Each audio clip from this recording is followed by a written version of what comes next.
Please, আমি কিছু করব না। তুমি বাসায় ফিরে আসো। লেসলি ভেবে বলে, ঠিক আছে, হয়তো আমি ফিরে আসব।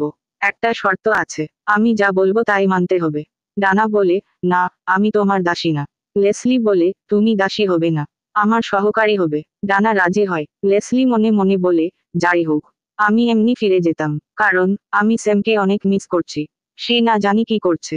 আমার অগভীর বাবা মা দ্বারা উপেক্ষা করা হচ্ছে স্যামকে। স্বার্থপর ডানা না জানি কি করছে স্যামের সাথে। লেসলি ফিরে আসে। তার বাবা মা আবারও আগের মতো স্যামকে লেসলির কাছে রেখে কাজে চলে যান।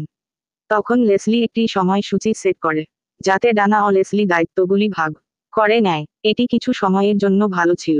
যখন স্যামের 10 বছর বয়স, তখন সে তাদের মায়ের হীরার আংটি চুরি করে এবং তার সহপাঠী একটি মেয়ে কে দেয় ও বলে, একটি সুন্দর মেয়ের জন্য একটি সুন্দর আংটি।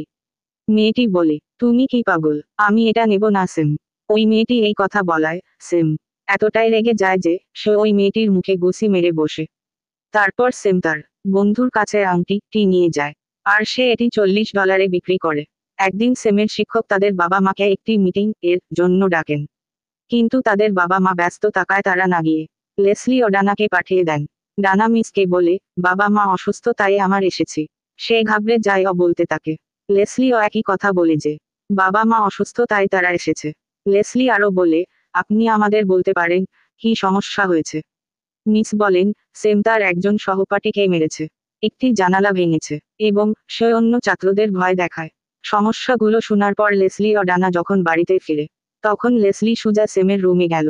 সে রেগে সেমকে প্রশ্ন করে, তুমি এসব কি করছো? সেম বলে, আমি ব্যস্ত। লেসলি বলে, তুমি এসব করলে তোমাকে স্কুল থেকে বের করে দেয়া হবে। কিন্তু সেম লেসলির মুখের উপর দরজা লাগিয়ে দেয়।